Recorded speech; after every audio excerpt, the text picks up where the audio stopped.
Sailing without sailing from Rindy. Sailing. Some of us love it, some of us hate it, but most of us love it. At first, it wasn't quite my cup of tea, so I decided to figure out a way to train sailing without actually ever sailing. This Rindy, man, this guy. Hello everyone, my name's Rindy, and today we're going to be going on a journey on how I figured out sailing without ever sailing. The methods I describe in today's video can get you probably upwards of 100,000 XP per hour at higher levels, and is extremely bannable, so I would suggest never touching this or doing it, and everything you see in today's video was bug reported as well. And that's why I went ahead and tested this method as well as did it on an account I hardly had ever used, which was one I used in the testing of trying to negate King's Ransom XP. So this account was perfect for the job because what we're doing today revolves around having to have specific spawn. I mean, Rindy's famous level 3 account is based on exploit early, exploit often. Like, he used those boots on the level 3 fire cape that you can't even use anymore, the Echo boots, because they didn't have a minimum defense level until he pretty much got it added to them.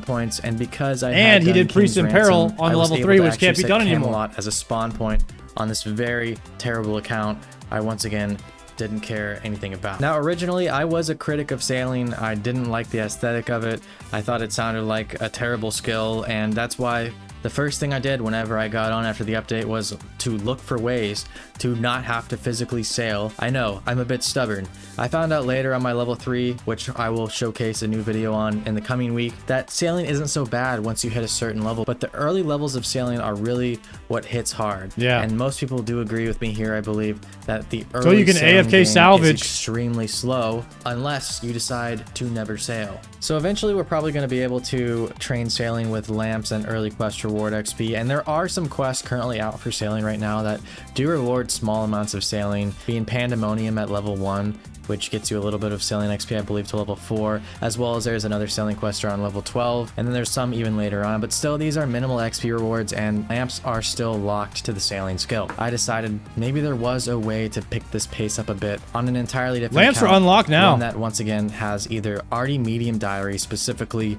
or the King's Ransom and Knight's Training Wave. People are getting to level 30 sailing with just doing the Tears of Guthix now. It's done to set the spawn point to either Camelot or the center of Ardoin. A huge part of the early gains in sailing is doing some charting. There are some ways to actually now get on friends boats. People have found out, trim the sails on those higher level sails and boats to get more XP, as well as just take them on charting journeys to get the low levels out of the way. But this was even more efficient than that. To get started, you would need 20 sailing, so you could go ahead and hop on someone's boat for a little bit and chart some things, as well as do the 2 very beginning quests, or even 3 if you have 30 smithing and knight's sword. But you would need 20 sailing to get this method started. When sailing came out, the whole go-to was to pick up 1 cargo and transport it in your boat in the cargo hold from one port to another. The problem with this is the distance between each port and the sail on your boat is so bad at low levels that it would take a very long time to get from one side of the map to the other. And some of these early shipping tasks were even from, let's say, Camelot all the way to Piscarilis and Zea on the other side of the map. That would be like a half-hour journey sometimes to complete, all for 900 to 1200 sailing XP. Crazy. And the shorter journeys, which still weren't short at all, were only rewarding between 70 and 300 sailing XP, especially at these lower levels. So the early sailing game up till, I would say, almost level 40 is looking very rough, and that's why I decided to, well, try and implement a new method and just see if it would work in theory. But it brought a little life to the early game of sailing for me personally, and I enjoyed figuring this out. Like I said earlier, when you get these shipments to move from one port to the other, you have to sail with them and put them in your cargo hold. And this is because you have to pick it up with your hands, and then once you move away from the port, the SWAT team after about 5 seconds will come and take the cargo crate away from your character. As well, if you die with one of these crates, it is an automatically deleted on death item, so you can't take it anywhere on death. You can't even teleport with one of these things equipped, and you can't unequip the crate and hold it in your inventory or bank it. But one check that got past Jagex and that I realized in the first couple of days within this update was that you could Ring of Life actually and still hold the crate. Ring of Life. Oh. Quick shout out to no one but myself because I'm the sponsor of today's video. If you enjoy this content, at the end of the video, leave it a like, subscribe to the channel, leave a positive comment. Wait, that's kind of big brain. That's kind of big brain, guys. He's rock caking his health down to where it ring of lifes him, which is an automatic TP when you're low health, and it teleports you to a certain location. It looks like Camelot or something. And then he's able to deliver the crate to probably Catherby. Maybe even press the join button for 99 cents. I am planning on streaming here in likely a few weeks still, and the join button will be very important for this. It's like the he can grab a crate port task to Catherby, rock cake his health down, ring of life, and then run it to the Catherby dock much faster than you would be able to is if you sailed there. Twitch subscriber button, but 5 times cheaper. Okay, so a reasonable goal I want to make here is pretty smart members on my YouTube channel through that join button. What should I say? What do you mean? What are you trying to say? I'm gonna monetize you. What the fuck? Like if I hit this goal, I'll show you the person I'm marrying who's living currently under my desk.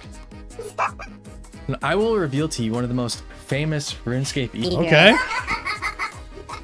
that is currently Randy is under flexing my his desk. girlfriend? Oh, and you'll be funding our wedding by doing this. So 4,000 What the hell? button members. I got to get a level 3 fire cape, guys. The infernal cape is not going to cut it anymore. The girls are loving the level 3 fire capes now. And you get to see who I'm marrying. I'm monetizing my relationship. What the heck?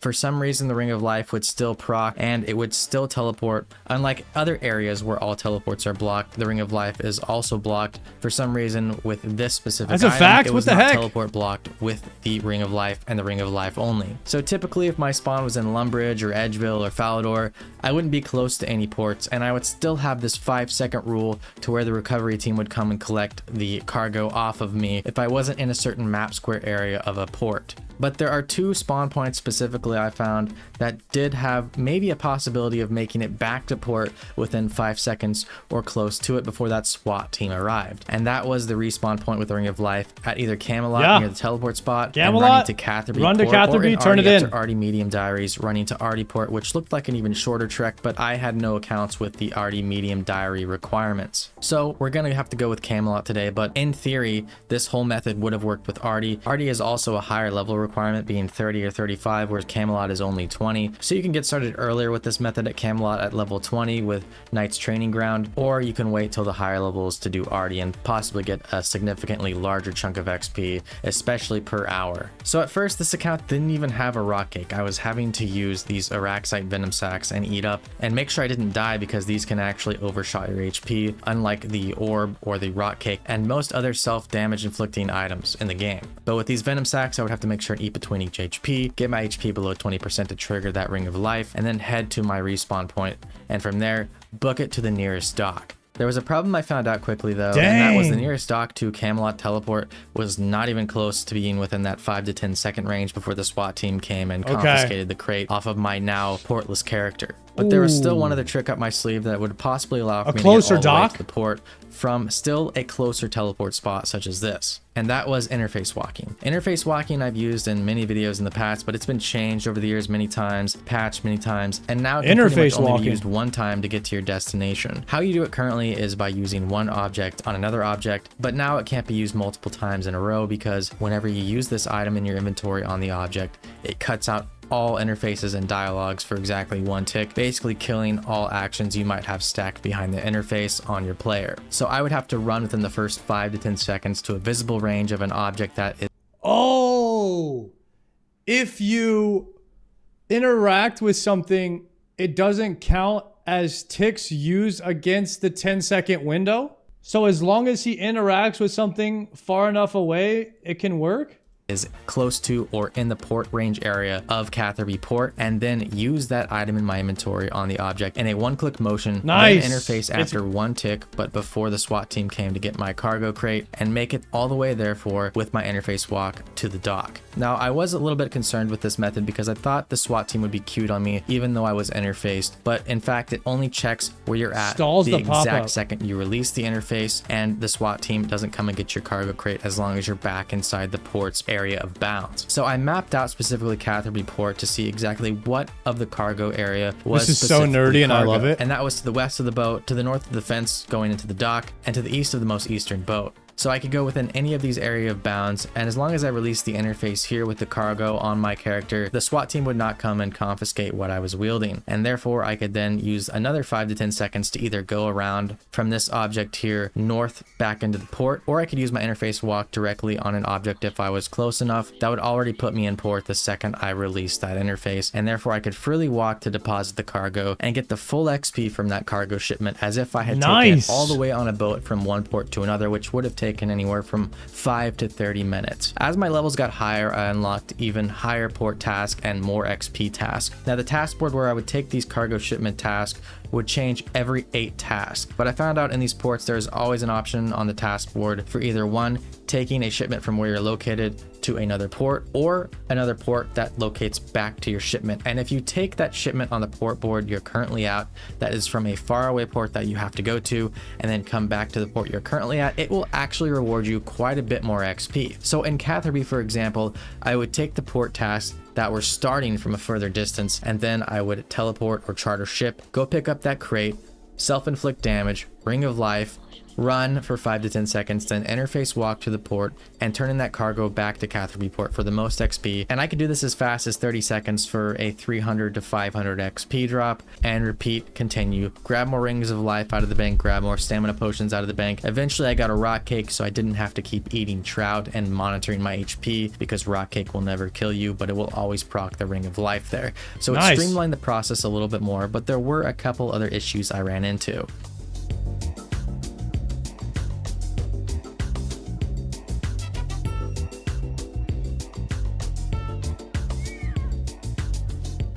Sometimes whenever I would ring of life back to the Catherby spawn point, I wouldn't be able to see objects and right click them due to a RuneLite update that basically fall in line with Jagex's plugin policies and an update to that many years ago. Before, RuneLite used to actually render with the GPU plugin objects further out that you could see, and you could right click them and interact with them from much further away. But after this policy update by Jagex, they removed that feature from the GPU plugin, and although you can right click further out than without the GPU plugin. Dude, guys, Rendy about to be the first 99 sailor without a boat. Plugin on initially, you can't click all the way to the visible site of objects you originally could. Earlier things such as OS Buddy also had OpenGL, which was one of the first GPU plugins, where you could actually right click objects that were hundreds of tiles away from your character. But now with this update and the compliant RuneLite client, I can't always get a right click on these objects to use an item on them within the 5 to 10 second range before the SWAT team shows up. So this method did become a little RNG dependent. I tried to mitigate this by finding objects that were closer, that were just barely in the square area of the port, such as on the outskirts, but it always had a chance of rendering me whenever I spawned into the Camelot spawn point of never seeing these objects within the 5 to 10 second mark, sometimes at the last split tick, not giving me a tick to then wait for the interface walk to establish after that first tick of cancellation. So I'd say there was about a 20% chance that I would spawn in and not be able to reach an object and interface walk all the way to it, and at that point I would just have to go back, charter the ship, and grab the cargo again. And hope for that 80% chance of seeing the objects on my initial teleport into the spawn point. I tried to mitigate this through other means, such as by using Addy seeds and moving myself east while still having an interface up by doing so, but there are so many objects in this Catherby port. This may have been possible in other places like Arty, but here, with all the ground objects, trees, and everything else around, I couldn't have a clearance of moving far enough east from an initial object that was within my rendered distance.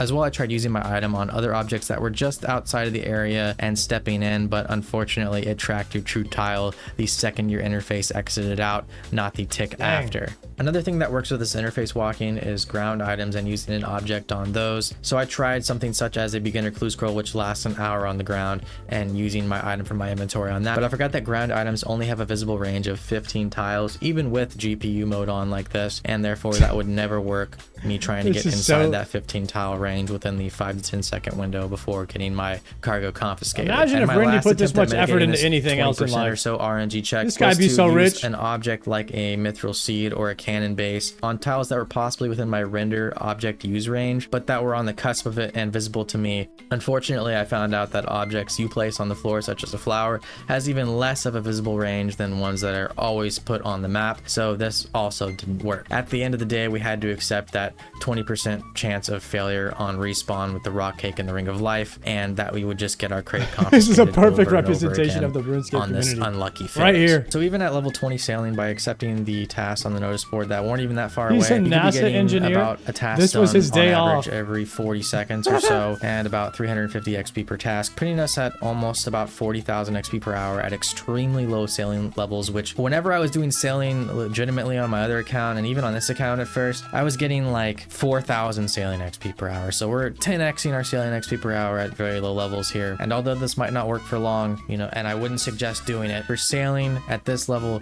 it's impeccable. And if you get a medium arty diary done and change your spawn point to arty, which I didn't have the time or the skills or anything like that for this account to do that, I feel like you could optimize this method for a lot more XP per hour. Not to mention, you'll randomly get those tasks that are on the other side of the map in Zaya, where it wants you to retrieve something from Piscarilia's port at level 25 sailing, and those tasks seem to reward anywhere from 900 to 1500 sailing XP, which you're going to be able to do 8 times in a row, so it's like an extra bonus of 10,000 XP per hour on average. So this could push this up to maybe even 50,000 XP per hour starting at level 25 sailing. So at 20 sailing, we're looking at an average of probably 40,000 XP per hour if max efficiency. 25 sailing, looking at maybe an extra 10,000 bonus XP per hour, so 50,000 XP per hour. Once you get to 35 sailing and arty ports, and you're getting those Piscarilius tasks on top of just normal tasks back and forth to arty that have an increased bonus as well. The arty respawn point has a shorter run, about half of that from the Camelot to the Catherby, and zero chance of RNG based failures because the port is so close by. You'll always get an object in your line of sight on the arty center map respawn. And with this method and arty medium diary completed, you'd be looking at about 70 to 80,000 sailing XP per hour at maximum efficiency using this method without ever sailing. Obviously at higher levels, I checked all of his math there, and it is all actually correct. And also the stuff he was saying is on some type shit. Just want to let y'all know. There's other methods that are better, more AFK, such as salvaging, I've found out. And this does get very repetitive. And let's be honest, it won't be around for much longer. And once again, I don't suggest doing this. But the whole matter of fact and the point of this video was the journey getting there and how I dissected possibly a new Shows your method nose? for Yeah, I did it in sailing my on head. release That's day like- that never involves sailing. XP and just lost to the write it down. comedy behind something like that. And that's me carrying a massive crate, inflicting damage on myself, teleporting to a respawn point with a ring, and then running as fast as I can back to a port just for some decent sailing XP at low levels. Once again, if you enjoyed today's video, please subscribe to the channel, leave a like, a positive comment, and join my channel for only 99 cents. It helps fund this channel, helps me not have to rely on sponsors, and at 4,000 members, yeah, we're monetizing our relationship once again. So I'll see you all next week. Dope video. Dope video. New account. Randy just leveling it up without a boat. There are some different characters in this RuneScape community. You know, Jagex comes up with an idea. Like, you know what? We're going to put sailing into the game. And everybody's like, yeah, cool. Or some people are like, hell no. You know? But then there's like a couple of guys. And they're like, oh, I wonder if I can do that without doing that. You know what I mean? And that's like Settled and Rendy. Settled and Rendy are looking at the game completely different than anybody else. And then you got Jimmy over there in the corner like, I'm about to talk to so many people right now. He's not even worried about the content. He's just like, this is going to open so many doors for me to talk to people in game. Role-playing opportunities. You know what I mean? Like, there's some characters in this community, they're not even here to play the game. They're here to not play the game as much as possible. As a matter of fact, most of us are kind of here to not play the game because everybody prefers to be AFK than actually piloting their own character. RuneScape is a game of not playing the game. That's what most people prefer. Kind of crazy.